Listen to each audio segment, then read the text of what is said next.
s'il vous plaît. Les gars. Écoutez. Oui. Allons-nous laisser un être humain comme nous transformer nos personnes en esclaves? Pourtant, l'esclavage a été aboli.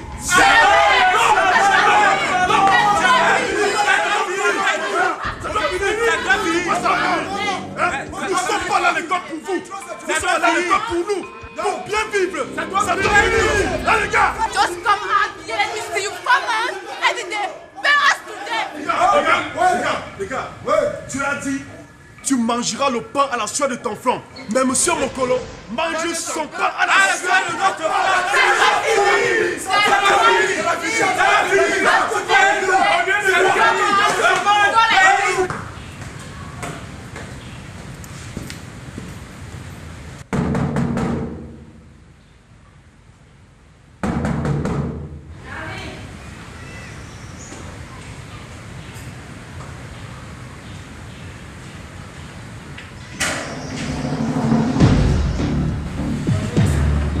Bonjour de quoi?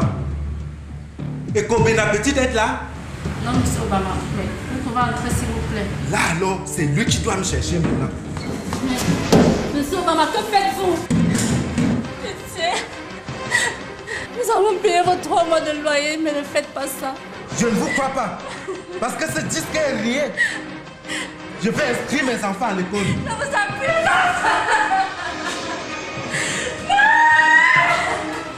Pitié.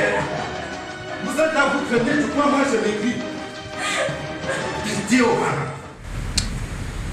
Tu as bien passé la journée? Oui. Et toi? Ça va. Et le bébé? Oh. Passe le temps à me donner des coups de pied. Je te donne des coups de pied. Tu peux pas ça. Mais c'est la preuve qu'il se porte bien. Ouais. Je dois même te dire qu'il me porte un très grand bonheur. Ah bon? Oui, il me porte bonheur. Je viens de gagner un très grand marché. Un marché? Oui. Et je suis en pourparlers avec une radio canadienne pour une espèce d'échange. C'est génial. Mais oui, c'est lui. Oui. Waouh. Cela lui. mérite une célébration. Tu as raison. D'ailleurs, tu étais déjà là-dedans. Oui. J'étais en train de prendre du soya. Tu vas prendre avec moi.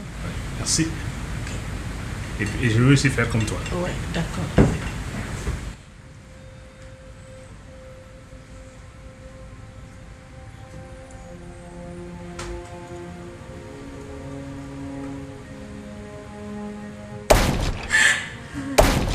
Seigneur, qu'ai-je fait? Mon Dieu. Mon mari qui n'a pas de salaire depuis 4 mois aujourd'hui. Comment allons-nous faire, Seigneur? À la santé du bébé, comme tu dis.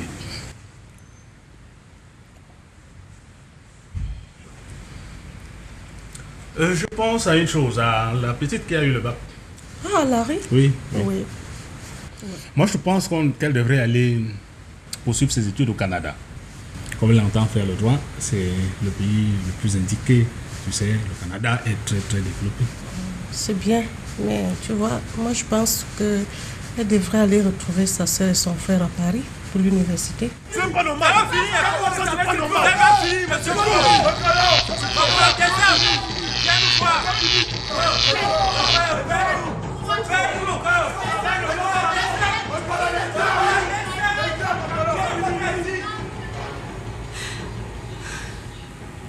Allô?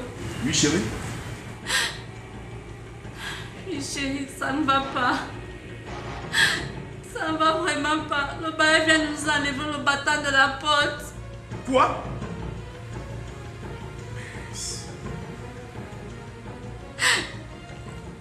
J'ai tout fait, chérie, pour le retenir, mais je n'ai pas pu.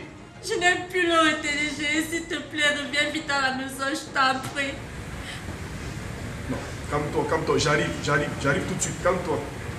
Je t'en prie, mon cœur, s'il te plaît, rate. Chérie, c'est pour combien de temps encore là? 2 mois. 2 mois.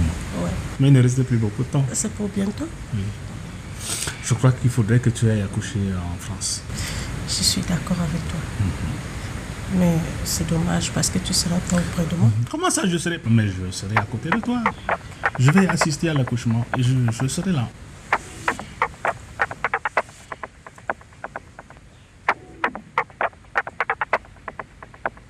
Oui, allô, monsieur Onambele? Oui, monsieur le président. Ça va très mal là ici. Les gars ont respecté le mot d'ordre de grève. Quoi? Vous n'entendez pas les bruits? Oui, je vous dis, ils ont respecté le mot d'ordre de grève lancé il y a 2 semaines. Vous entendez les bruits en fond sonore là? Ce sont les employés. Ils sont en grève? Ils sont en train d'embraser l'entreprise. Il faut faire quelque chose, monsieur le président. Écoutez-moi, monsieur Onambele. Mais licenciez-les-moi. Il faut trouver une solution pacifique, monsieur le président. Monsieur Onambele, vous n'avez pas à discuter. Vous faites ce que je dis et c'est un ordre. Oui, monsieur le président. Voilà.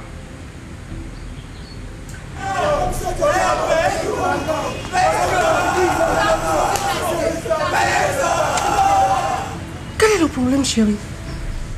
Des salauds que j'ai sortis du néant et dont j'en ai fait des célébrités qui grèvent.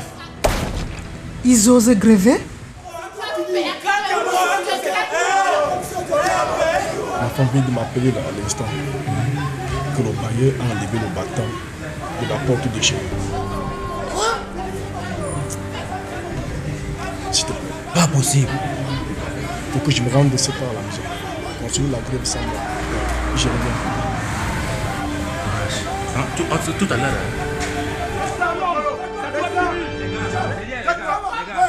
La femme de Ekobena vient d'appeler Ekobena tout de suite que son bailleur a enlevé le bâton de sa porte. Vous trouvez ça normal?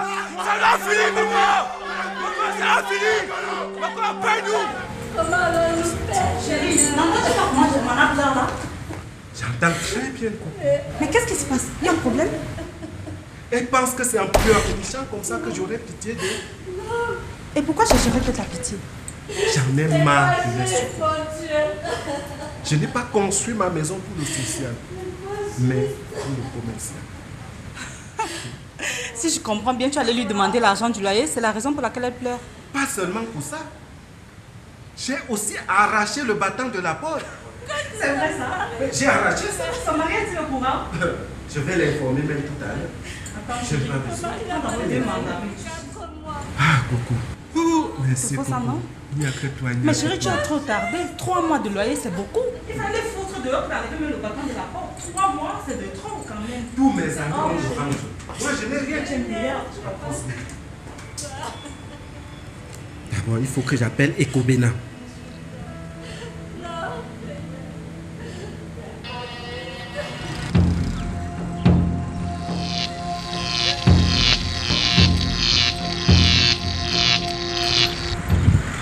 Oui, monsieur.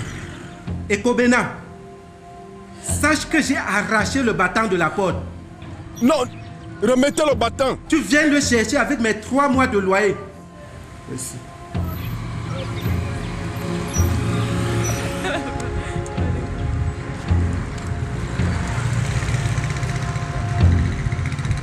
Je dis, hein?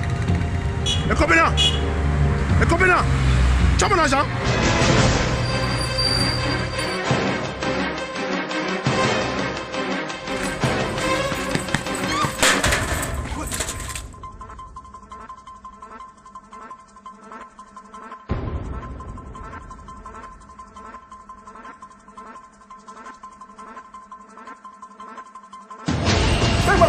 Fais-moi mon argent d'abord. Putain, fais-moi mon argent. Laisse. J'ai dit, hein, mon frère. Tu me donnes mon argent et tu te bats contre moi. Non, Fouka. Je dis à Ekobena, tu me dois pas 30 000. Non. Depuis 2 mois. Fouka, je ne voulais pas bagarrer contre toi. Mais c'est la manière dont tu me poursuivais comme un policier qui a fait que je puisse aussi me défendre. Tu vois, je voulais me défendre, mon frère. Je t'en prie, pardonne-moi. Je reconnais que je te dois 30 000 francs. Garde-moi 30 000. Je te dois de l'argent depuis 2 mois. 30 000 francs. Que je devais solder depuis. Mais je t'en prie. C'est que notre patron ne nous paye pas. Actuellement, nous sommes en grève. Tu vois, je suis en noir. Nous sommes en grève. Et j'ai une situation très grave à la maison. Gars, tu sais quoi? Je n'ai rien à foutre si votre boss ne vous paye pas. Je veux mes 30 000. que tu as disparu avec depuis 3 mois. Regarde mes trucs que tu as versé partout. Regarde mes vêtements par terre. Donne mon argent. Non, C'est 7 000. Non, S'il te plaît, Fouka. Accorde-moi encore 1 mois. 1 mois. Je te dis, notre boss va nous payer. Je te dis, il y a même mon bailleur qui a enlevé le battant de ma porte. Ma famille est dehors, je t'en prie. 1 mois, Ekobena. Si tu ne me remets pas mes 30 000, dans 1 mois, je ne réponds plus de rien. Est-ce que je suis clair? Sur ma parole. Dans 1 mois, je te remettrai tes 30 000 francs. Crois-moi. Tu peux régler tes problèmes. Merci mon frère. Frère, tu me payes mon argent. Le plateau qui est là-bas écrasé partout. Je viens de sortir. C'est 7 000. Comment il y a 7 000 francs? Tu me payes mon argent. Ouais. Mon frère. Je ne suis pas votre frère, pardon. Je veux mon argent. Ça fait 4 mois que nous travaillons à la radio coup de gueule sans percevoir nos salaires. Et il y a donc de cela 2 semaines que nous avons lancé le mot d'ordre de grève, ce qui a été respecté hier. Mais malheureusement, le PDG de la radio a mal pris la chose et a licencié les auteurs que nous sommes ici en payant juste 2 mois de salaire au reçu d'employés de la radio. Monsieur l'inspecteur, c'est de la poudre aux yeux. Il faut bien signaler que nous sommes licenciés sans droit. C'est un licenciement abusif. Et déjà, monsieur l'inspecteur, ce monsieur ne respecte pas ses contrats. Par exemple, il m'a fait signer un contrat où je devrais toucher 50 000 francs en tant que journaliste reporter à la radio. Il m'a fait écrire sur un ministre de cette république. Au moment où ça a dégénéré, il m'a laissé tout seul, abandonné à moi-même. Je me suis retrouvé au fond d'une cellule, triste à mon sort. S'il vous plaît, faites quelque chose pour moi. Alors, vous êtes déclaré à la CNPS. Bon, monsieur l'inspecteur, nous rions. Vous voyez, pourtant nous sommes en dit, monsieur l'inspecteur, vous voyez, monsieur Mokolo ne connaît pas la CNPS. Déjà que lorsque vous avez signé un contrat pour faire un travail bien précis dans sa société, vous travaillez d'abord tout dans la société et vous travaillez par extension dans tout le groupe Mokolokam SA. Et votre salaire, lorsqu'il ne maigrit pas à cause de rien, ne grossit pas pour des efforts fournis et au fil des ans. Donc vraiment c'est exécrable et c'est la goutte d'eau qui a débordé le vase qui nous a donc amené chez nous aujourd'hui. C'est vraiment un problème grave. On ne peut pas prendre les gens comme des esclaves. Nous sommes au Cameroun.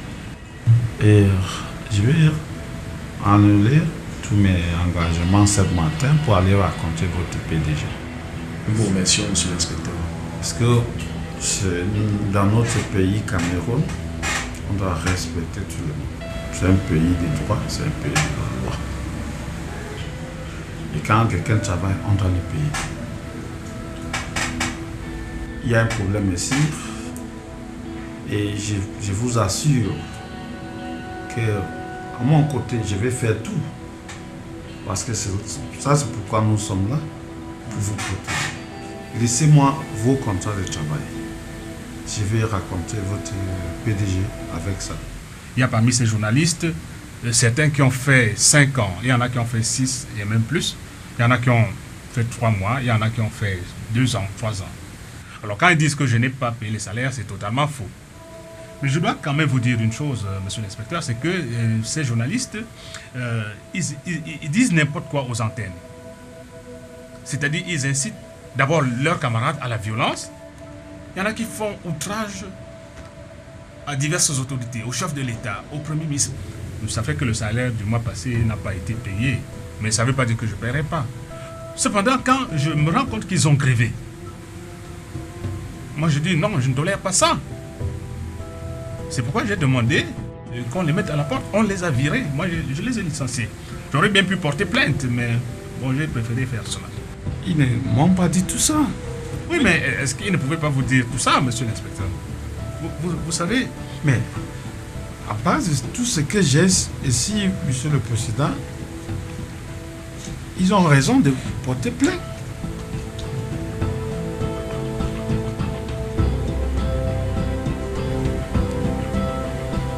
Vous aussi, vous avez raison de protéger votre entreprise. Bien entendu.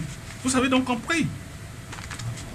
Mais il m'appartient de protéger la radio. Si je ne la protège pas, mais elle va se fermer. Et si elle se ferme, attendez, la radio est quand même au service de la nation.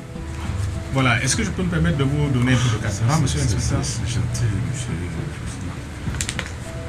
Vous avez raison, monsieur le président, de faire ce que vous avez fait, de les licencier. Quelqu'un ne peut pas venir dans votre entreprise et il fait n'importe quoi. Il fait n'importe quoi. Oui. Monsieur l'inspecteur, ça s'est bien passé? People didn't tell me we were so violent. You even incite violence among your colleagues and steal money that's destined for the company. People are very lucky. Your director is a gentleman. Else all of you would have gone to prison. Mais, donc, ça veut dire que nos mots ne pèsent pas? I've arranged everything. So you people should just go. My suggestion is you people should look for work elsewhere. Okay.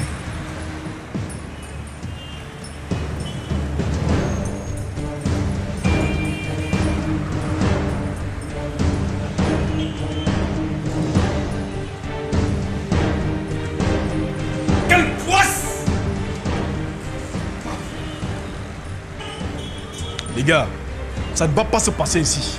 Je vous le dis, ça ne va pas se passer ici. Vous savez quoi? Le PDG est plus fort que nous. Nous ne pouvons rien. Et là où l'inspecteur est parti, là, je suis sûr qu'on l'a déjà corrompu avec les pieds de banque. Allons-y. Vas-y. Vas-y. Ekobena, allons-y. Rien ne peut changer ici maintenant. Tchapa, si la loi n'est pas de notre côté, soyons nous-mêmes de notre côté. Ekobena, nous sommes de notre côté. Rien ne peut changer ici. Allons, mon frère, allons. Tchapa, vas-y. Moi, ça va. Vous allez voir.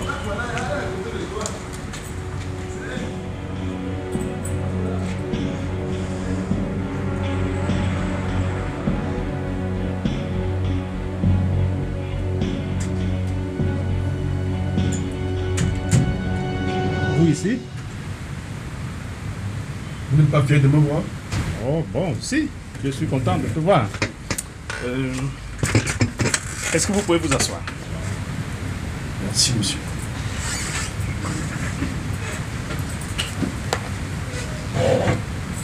Alors? Depuis 2 jours, ma famille vit dans la rue. Je suis poursuivi par de nombreux créanciers. Mes enfants ne sont pas inscrits à l'école et je ne subviens à aucun besoin de ma famille. Pourtant, je travaille. Vous travaillez? Mais moi, dans tout ça, pourquoi vous venez ici? Vous savez bien que vous êtes licencié, non? Monsieur le PDG, je suis ici pour vous demander de me donner mes 4 mois de salaire, de me payer mes droits pour les loyaux services rendus et pour le licenciement abusif. Vous dites lutter contre le chômage. C'est de la poudre aux yeux. Vaut mieux rester dans le chômage que de travailler pour vous. Monsieur Ekobena, souvenez-vous bien, vous savez que vous avez écrit un article qui m'a coûté environ 5 millions de francs. Ça, vous le savez? Alors, mais si, à tout hasard, je décide de ne pas vous payer, vous venez, vous croyez que quoi? J'ai pris cet argent-là pour dédommager le monsieur. Vous savez ce que vous faites là? Comment c'est appelé? Ça, c'est ce qu'on appelle trafic d'influence. Et c'est ce que vous avez fait en corrompant l'inspecteur du travail. Moi, j'ai corrompu? Oui. Sortez, monsieur Ekobena. Sortez de ce bureau. Sortez de ce bureau.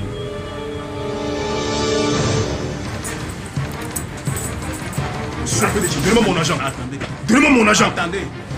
Non, monsieur, on est des amis. Donnez-moi mon dû. Ça va se régler. Permettez-moi de vous donner votre argent. Donnez-moi.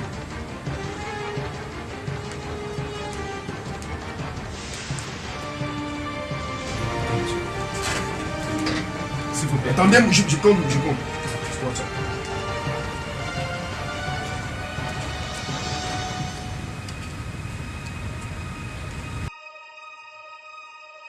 Ça ne va pas. Maintenant, mes droits. Vos droits, monsieur, maintenant seront payés. Vous pouvez revenir cet après-midi. On est quand même des amis, monsieur Ekomé. En tout cas, ici. S'il vous plaît. Oui. Ne dites pas aux autres ce qui se passe. Dieu vous voit. Dieu vous voit.